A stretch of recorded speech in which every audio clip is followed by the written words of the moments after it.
अगर जिंदगी में एक ऊंची उड़ान उड़नी है तो आज की ये कहानी मिस मत कर देना, क्योंकि ये कहानी आपको पंख खोलने पर मजबूर कर देगी।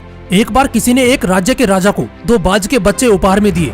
ये बड़ी ही अच्छी नस्ल के थे और राजा ने कभी भी इतने सुंदर बाज नहीं देखे थे। राजा ने उनकी देखभाल के लिए एक अनुभवी आदमी को रखा जो कि उन दोनों ही बाजों का अच्छे से ख्याल रखता था। धीरे धीरे कुछ दिन बीते और फिर वो दिन आया जब दोनों ही बाज के बच्चे बड़े हो चुके थे और पहले से भी शानदार दिख रहे थे। राजा ने बाजों की देखभाल कर रहे उस आदमी से कहा कि मैं इन दोनों ही बाजों की उड़ान देखना चाहता हूँ, तुम इन्हें इशारा करो। उस आदमी ने भी कुछ ऐसा ही किया। इशारा मिलते ही दोनों बाज उड़ान भरने लगे। जहाँ एक बाज आसमान की ऊंचाइयों को छू रहा था, वहीं जो दूसरा बाज था वो कुछ ऊपर जाकर उसी डाल पर बैठ जाता जहाँ से उसने उड़ान ली थी। ये देखकर राजा को थोड़ा अजीब लगा। उसने पूछा, ये क्या बात है, जहाँ एक बाज इतनी ऊंची उड़ान भर रहा है वहीं दूसरा बाज उड़ना ही नहीं चाहता और कुछ ऊपर जाकर उसी पेड़ की डाल से चिपक जाता है। सेवक बोला, जी सरकार, इस बाज के साथ शुरू से यही समस्या है। ये ऊपर उड़ना ही नहीं चाहता, ये इस डाल को छोड़ता ही नहीं है। अब क्योंकि राजा को दोनों बाज प्रिय थे और वो दोनों को एक साथ आकाश में उड़ते हुए देखना चाहता था, अगले दिन पूरे राज्य में ये ऐलान करवा दिया गया कि जो भी शख्स इस दूसरे बाज को उड़ाने में सक्षम होगा उसे ढेरों इनाम दिए जाएंगे। फिर क्या था, एक से एक विद्वान आने लगे और बाज को उड़ाने का प्रयास करने लगे। हफ्तों बीत गए पर कोई फर्क नहीं पड़ा।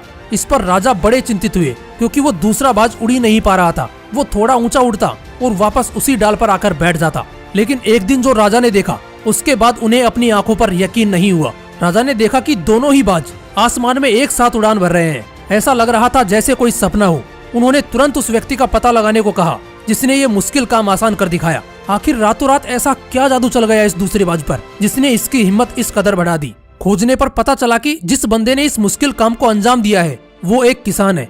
अगले दिन वो दरबार में हाजिर हुआ। उसे इनाम के तौर पर स्वर्ण मुद्राएं दी गई। फिर राजा ने पूछा, आखिर तुमने ये किया कैसे? जो काम बड़े बड़े विद्वान नहीं कर पाए वो तुमने कर दिखाया। इस पर उस किसान ने कहा कि महाराज, ना तो मैं पढ़ा लिखा हूँ और ना ही इन सब के बारे में कुछ जानता हूँ। मुझे जब ये पता चला कि इस बाज की ये परेशानी है, इस पर मैंने उस डाल को ही काट दिया जो उसकी मजबूरी और कमजोरी दोनों बन चुकी थी। उसी डाल ने उसे अपने घेरे में फंसा रखा था जो हर बार उस बाज को उड़ने से रोकता था। अब जब वो डाल ही नहीं रही तो बाज को अपने साथी के साथ उड़ना ही पड़ा।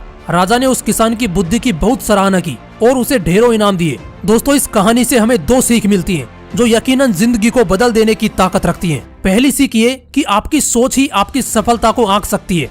यदि आपने ये सोचा है कि अब आप जिस लेवल पर भी हो आप उससे ऊपर कभी नहीं जा सकते, तो यकीनन कुछ ऐसा ही होगा, आप इस लेवल से ऊपर कभी भी नहीं जा पाओगे। लेकिन अगर आपकी सोच में इतनी ताकत है कि आप जितना आगे बढ़ो, जितना ऊंचा उड़ो, उतना ही आपको कम पड़ जाए, तो यकीनन कुछ ऐसा ही होगा, आप बस सफल पे सफल होते चले जाओगे। दूसरी सीख इस कहानी से हमें ये मिलती है कि हमारी रुकावट का जिम्मेदार या हमारी असफलता का कारण हमारा कंफर्ट जोन है।